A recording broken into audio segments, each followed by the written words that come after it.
सुंदरता क्या होती है? कई सौ साल पहले की ये कहानी है। एक राजकुमार को अपने सुंदर होने पर काफी गर्व था, जो समय के साथ घमंड में बदलता जा रहा था। राजकुमार को अपनी प्रशंसा सुनना बहुत पसंद आता था।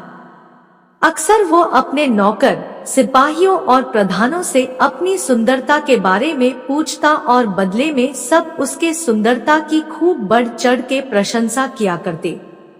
एक बार राजकुमार ने दूसरे राज्य से उसके राज्य में आए प्रवासियों से पूछा कि क्या उन्होंने किसी और राज्य में मुझसे ज्यादा सुंदर पुरुष कहीं देखा है। यह प्रवासी इस बात को भली भांति जानते थे कि राजकुमार को अपनी प्रशंसा सुनना कितना अच्छा लगता है। हालांकि राजकुमार सच में देखने में सुंदर थे, लेकिन इन प्रवासियों ने उन्हें खुश करने के लिए उनकी कुछ ज्यादा ही प्रशंसा कर दी।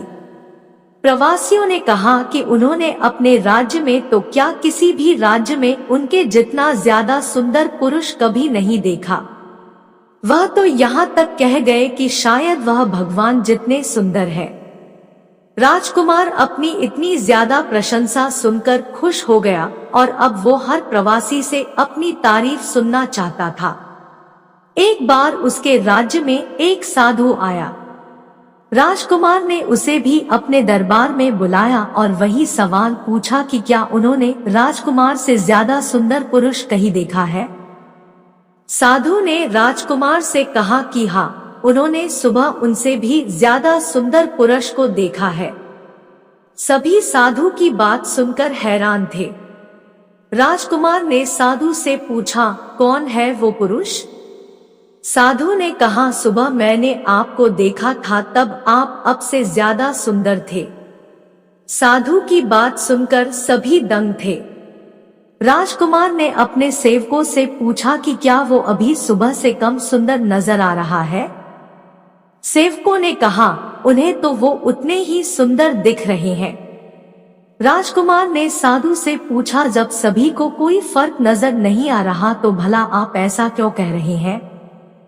साधु ने राजकुमार से कहा कि ये सब आपकी नौकरी करते हैं, इसलिए इन्हें आप में कोई कमी नहीं दिखेगी और मैं ये साबित कर सकता हूँ। साधु ने एक कटोरे में पानी मंगवाया और राजकुमार के कुछ सेवकों को दिखाया और उन्हें बाहर जाने के लिए कहा। फिर साधु ने उस पानी के कटोरे से एक चम्मच पानी निकला और फेंक दिया। उन सेवकों को वापस अंदर बुलाया गया और साधु ने उनसे पूछा कि क्या उन्हें इस कटोरे में कोई कमी नजर आ रही है। सभी सेवकों ने ठीक से निरीक्षण किया और बोले कि उन्हें उस कटोरे में कोई कमी नजर नहीं आ रही।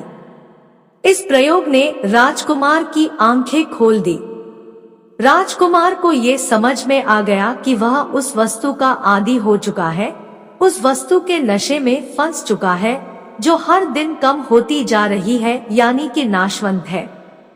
उस दिन के बाद राजकुमार ने कभी आईना नहीं देखा और अविनाशी वस्तु की खोज में अपना जीवन बिताया। कहानी की गहरी सीख। सुंदरता क्या होती है? हर किसी के लिए सुंदरता के मायने अलग अलग होते हैं। किसी के लिए बाहरी रूपरेखा सुंदर हो सकती है, तो किसी के लिए अंदरूनी सद्भावना सुंदर हो सकता है। आजकल लोग अच्छे नाक नक्शे को सुंदरता का पैमाना मानते हैं, जो बिल्कुल गलत है। सुंदरता अच्छे स्वभाव, अच्छे विचार और अच्छे कर्मों से निर्धारित की जानी चाहिए।